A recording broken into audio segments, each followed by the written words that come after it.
नमस्कार, मैं अंजलि मिश्रा। स्वागत है आप सभी का द न्यूज में। आपको बता दें कि मध्य प्रदेश चुनाव के लिए वोटिंग जो है समाप्त हो चुकी है और सबसे बड़ी बात जो है रिजल्ट जो है वो 3 तारीख को आएंगे और उससे पहले सट्टा बाजार हो या फिर उससे पहले अगर आप कहेंगे ओपिनियन पोल हो या फिर अपनी अपनी जो राय हो देखने के लिए मिल रही है, जहां पर ज्यादातर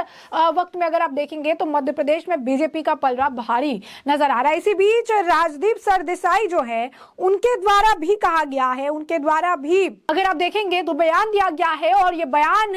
जो है ये बताता है कि जो लाडली बहन योजना है, जिस योजना से काफी महिलाओं को फायदा मिला है, लाभ मिला है, इस लाडली बहन योजना के वजह से बीजेपी का पलड़ा जो है वो कंपेयर टू अगर हम बात करें कांग्रेस तो ज्यादा भारी नजर आ रहा है। राम मंदिर भी एक बड़ा फैक्टर रहा मध्य प्रदेश के चुनाव प्रचार में। जो भी स्टार प्रचारक आए उन्होंने भी इस मामले को उठाया। अब राजदीप सरदेसाई खुद कह रही हैं कि बीजेपी को मध्य प्रदेश में लाडली बहन योजना से बेहद ज्यादा फायदा होगा और एक्सिस पॉसिबल एग्जिट पोल के अनुसार अगर बात करें तो बीजेपी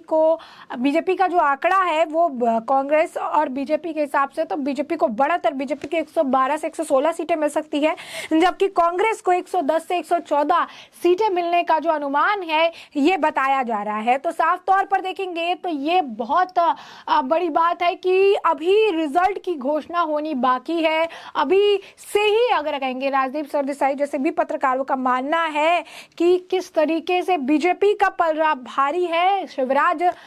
सिंह चौहान की अगर हम बात करें तो हमने आपको जिस दिन वोटिंग हो रही थी उस दिन भी हमने आपको बताया कि महिलाओं ने जो है बढ़ चढ़कर इस बार मतदान किया। महिलाओं ने जो है काफी ज्यादा अगर आप कहेंगे कि वोटिंग में इंटरेस्ट दिखाया, महिलाएं बढ़ चढ़कर जो है वोटिंग करती नजर आई। यहाँ तक कि शिवराज सिंह चौहान जब अपनी पत्नी के साथ भी गए, जब वहां पर उन्होंने वोट कास्ट किया, उसके बाद भी कई सारी महिलाएं जो है बाहर खड़ी थी जिसने उन्होंने तिलक लगाया, उनकी पत्नी को तिलक लगाया, मिठाई खिलाई और उस वक्त भी कई सारी महिलाओं का कहना था कि हम अपने भाई को ही वोट देंगे, हमारे को ऐसा भाई जो है नहीं मिलेगा। और उस वक्त भी शिवराज सिंह चौहान जो है कह रहे थे कि इस बार मध्य प्रदेश में रिकॉर्ड तोड़ जीत जो है दर्ज की जाएगी, बीजेपी जो है इतिहास रचेगी। तो ऐसे में लाडली बहन योजना एक बड़ा फैक्टर जो है बताया जा रहा है कि इससे बीजेपी को ज्यादा फायदा हो सकता है। अब आपको बता दें कि ये योजना क्या है जिसके लिए बीजेपी को अपर हैंड मिल रहा है। जैसे अगर आप कहेंगे जब यूपी का इलेक्शन था उस वक्त में भी कोरोना के वक्त में जो आपका ये फ्री राशन का फैक्टर बहुत ज्यादा था कि सरकार ने जो है ये फैक्टर दिया, इससे बीजेपी का एक अपर हैंड था। और वैसे ही मध्य प्रदेश में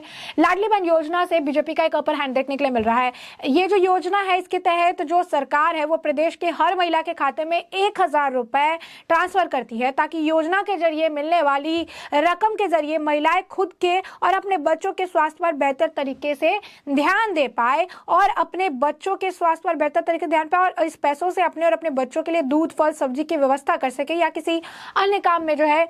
इसका उपयोग किया जा सके। तो ये जो है ये मध्य प्रदेश में इसकी काफी चुनाव के दौरान इसकी काफी चर्चा हुई थी क्योंकि इस स्कीम को भारतीय जनता पार्टी ने गेम चेंजर जो है माना जा रहा है। यह स्कीम महिलाओं को फायदा देने के ताकि उन्हें वित्तीय मदद देकर मुख्यधारा से जो है जोड़ा जा सके। तो ऐसे में लाडली बहन योजना में आपको बताया कि किस तरीके से इसमें क्या क्या फायदा है, इसके बेनिफिट्स है जो देखने के लिए मिल रहे हैं। और आपको बता दें कि इसके मतलब जो सरकार ने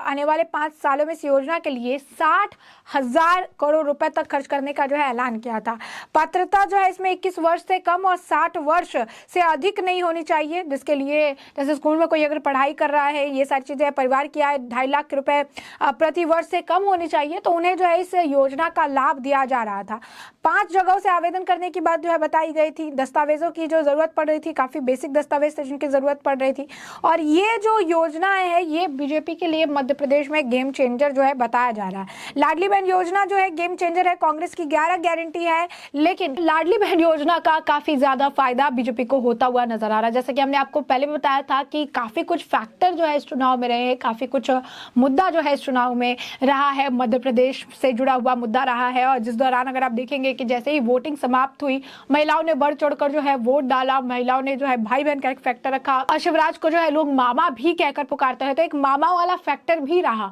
तो कहीं ना कहीं सेंटिमेंट, रिश्ते, ये सारी चीजें जो है इस चुनाव में जुड़ी रही और इसका फायदा बीजेपी को मिला, क्योंकि शिवराज सिंह चौहान जो है वो अगर आप देखेंगे कि बहुत ज्यादा ग्राउंडेड व्यक्ति है। काफी चुनाव प्रचार के दौरान भी महिलाओं के साथ जाना, उनके बीच जाकर उनकी समस्याओं को सुनना, उनकी परेशानी का समाधान निकालना। हमने आपको क्राइटेरिया भी बताया कि क्या क्या कुछ क्राइटेरिया है जिससे तहत लाडली बहन योजना का इसका फायदा जो है मिल रहा है। तो ऐसे में राजदीप सरदेसाई जो है वो भी बता रही है कि लाडली बहन योजना का जो फायदा है वो मध्य प्रदेश चुनाव में बीजेपी को मिलती हुई नजर आ रही है, क्योंकि नेक टू नेक कॉम्पिटिशन जो है कहा जा रहा था, लेकिन कमलनाथ थोड़ा पिछड़ते हुए नजर आ रही है। राम मंदिर का एक फैक्टर रहा जो हर स्टार प्रचारक जो मध्य प्रदेश में आए, चाहे वो पीएम मोदी हो, चाहे वो गृहमंत्री अमित शाह हो, चाहे वो जेपी नड्डा हो, जितने लोग भी जो अगर आप कहेंगे मध्य प्रदेश के दौरे पर आए उन सभी ने राम मंदिर का फैक्टर रखा ही, साथ ही साथ कांग्रेस के भ्रष्टाचार का फैक्टर उन्होंने रखा, लाडली बहन योजना का फैक्टर रखा, शिवराज सिंह चौहान खुद जो है एक मामा का फैक्टर, एक भाई का फैक्टर, ये सारे कई सारे फैक्टर थे जिससे बीजेपी को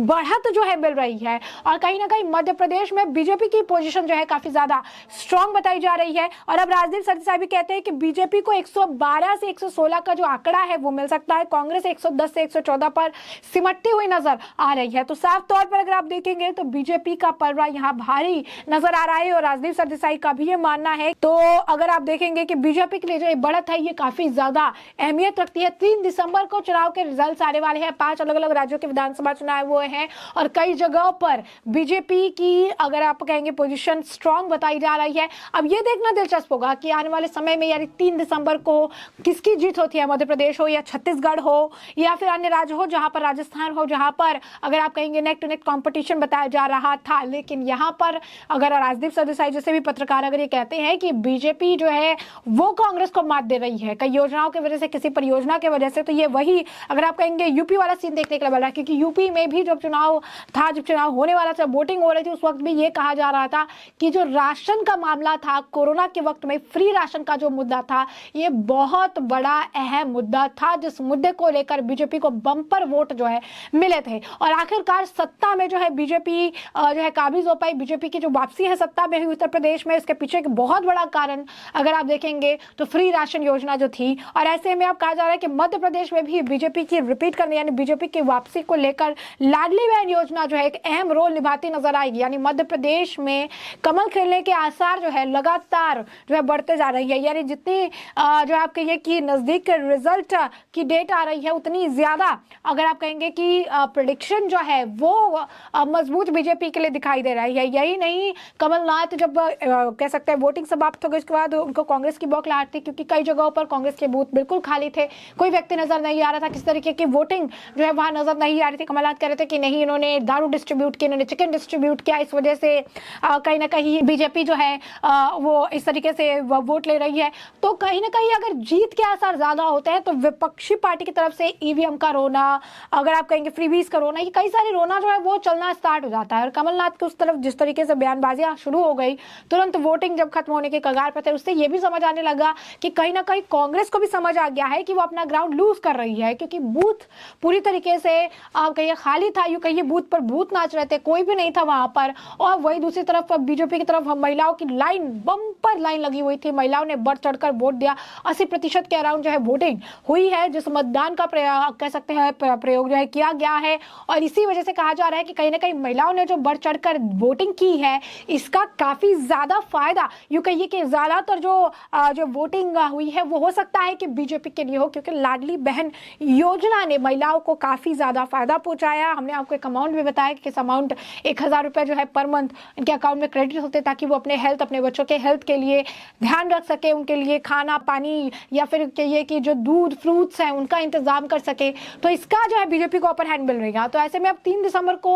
चुनाव रिजल्ट आएंगे और ये देखना बड़ा ही दिलचस्प होगा कि क्या कुछ उलटफेर जो है देखने के लिए इन रिजल्ट्स में देखने के लिए मिलते हैं, जिससे कि हम आपको अपडेटेड रखेंगे। फिलहाल के लिए इस पूरे मामले पर आपकी भी जो राय हो हमें कमेंट सेक्शन में कमेंट करके जरूर साझा करिएगा। धन्यवाद।